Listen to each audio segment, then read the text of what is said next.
mengawali pendidikan mereka dengan pendidikan Al-Quran, kami hilangkan sekali niatan-niatan duniawi, niatan-niatan materi. Kita memang pure untuk ya mendidik mereka dengan pendidikan Al-Quran. Insya Allah ada barokah di situ, barokah Al-Quran.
Assalamualaikum warahmatullahi wabarakatuh.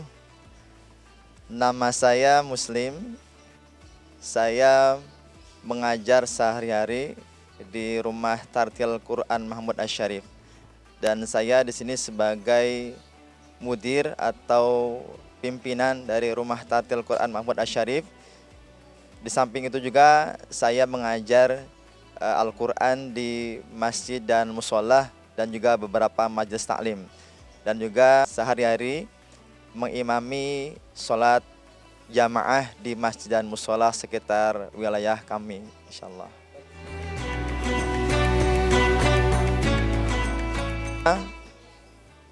Anak keempat dari 5 bersaudara.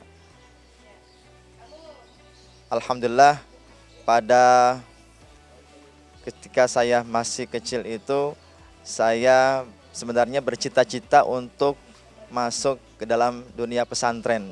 Ya, tetapi ketika itu orang tua saya memang masih melarang untuk bisa ikut ke pesantren. Akhirnya saya mengaji di tempat kiai yang ada di sekitar wilayah saya. Disitulah saya mempelajari kitab dan juga kemudian saya mempelajari Al-Quran. Gitu ya. Jadi saya merupakan anak yang keempat dari 5 bersaudara. Dan alhamdulillah kami juga di situ mendapatkan ilmu-ilmu agama yang diterapkan, yang disampaikan oleh orang tua kami. Dan di situ sangat disiplin sekali, sehingga setiap harinya saya dipantau ketika tidak sholat itu akan kena omelan, bahkan kena cambukan. Ya. Alhamdulillah, karena saya memang sering melakukan apa yang diperintahkan oleh orang tua kami, terutama untuk beribadah, ya jarang sekali untuk kena hukuman, kena untuk cambukan dan sebagainya. Awalnya memang saya untuk menikah dan berumah tangga itu awalnya memang belum ada konsepnya. Tetapi ketika sudah mulai menikah, di awal kami menikah, itu saya sudah akhirnya melihat biografi para ulama. Saya mempelajari biografi para ulama. Contohnya adalah Imam Syafi'i dan juga imam-imam mazhab yang lainnya. Kok mereka ini awalnya didikannya diawali dengan pendidikan Al-Quran. Sehingga saya berkesimpulan bahwa anak-anak kami pun harus diawali pendidikannya dengan pendidikan Al-Quran. Sehingga ketika itu saya berbicara dengan istri saya, kita pun harus begitu. Diawali pendidikan anak-anak kita dengan pendidikan Al-Quran. Alhamdulillah, mulai dari anak kami yang pertama, yang kedua, dan yang ketiga, ini ketika dalam kandungan sudah dimulai pendidikan Al-Quran.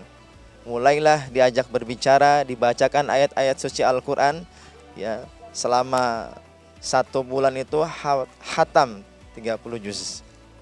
Ya, dan juga sampai anak kami yang ketiga ini disenandungkan Al-Quran, diajak untuk berdialog dengan Al-Quran. Nah, sehingga alhamdulillah pada saat ketika mereka tumbuh, mereka lahir, itu sudah terbiasa. Bahkan ketika surat-surat yang dibacakan kepada mereka dengan secara talaki, ya, itu alhamdulillah mereka terasa tidak asing lagi dengan ayat-ayat suci yang kita bacakan. Bahkan sangat cepat sekali mereka menangkapnya, dan untuk menghafalkannya juga mereka sangat cepat. Alhamdulillah, dengan wasilah kita perdengarkan bacaan Al-Quran ketika mereka dalam kandungan, dan bahkan ketika mereka saat bayi, itu sangat cepat sekali mereka merespon bacaan-bacaan suci Al-Quran, terutama sekali untuk dihafal. Gitu ya.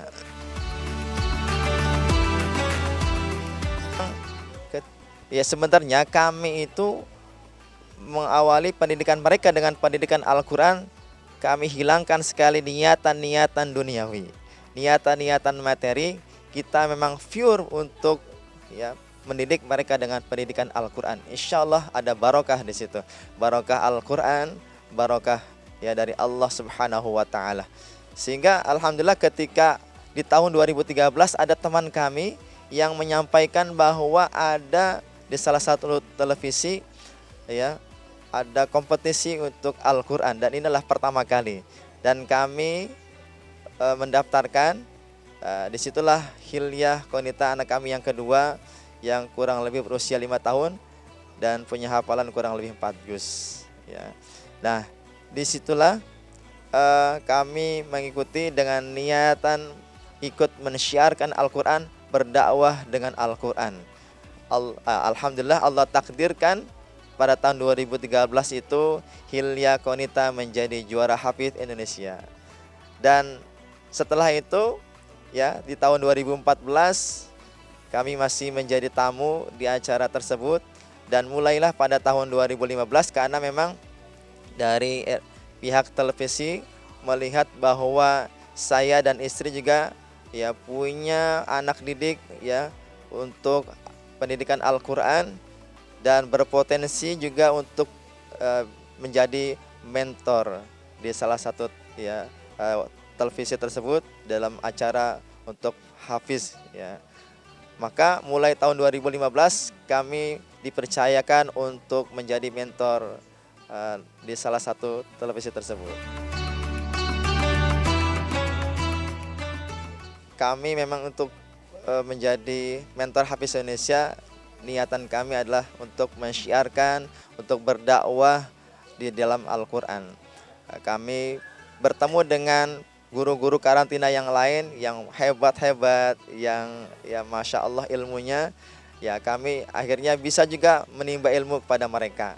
Alhamdulillah berkenalan juga dengan para hafiz-hafiz cilik dari berbagai daerah di wilayah Indonesia, sehingga dakwah kami yang tadinya berlingkup di wilayah kami, ya, di wilayah Jakarta Barat ini, bisa lebih luas ke seluruh Indonesia, bahkan ke beberapa negara dengan syiar Al-Quran lewat televisi itu.